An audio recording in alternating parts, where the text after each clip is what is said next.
जी जनाब, आपको लिए चलते हैं तौसा शरीफ के वार्ड नंबर 20 में, जहां सीवरेज सिस्टम ना होने की वजह से नालियों और गटरों का गलीज पानी घरों में दाखिल हो चुका है। कमरे हो, सहन हो, बाथरूम हो या किचन, हर तरफ ये गंदा और गलीज पानी अपने असरात दिखाता नजर आता है।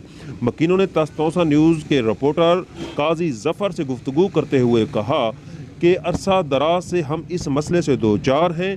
बारहा इंतज़ामिया की तवज्जो इस जानिब दिलाने की कोशिश की, मगर सद अफसोस कोई नोटिस नहीं लिया गया।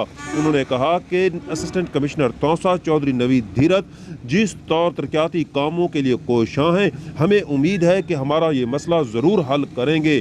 उन्होंने कहा कि हम एसी तौसा से ये मुतालबा करते हैं कि हमारी गली पठान वाली में फौरी तौर पर सीवरेज का एहतमाम किया जाए। सुहेल शहजाद, तौसा न्यूज़, तौसा शरीफ।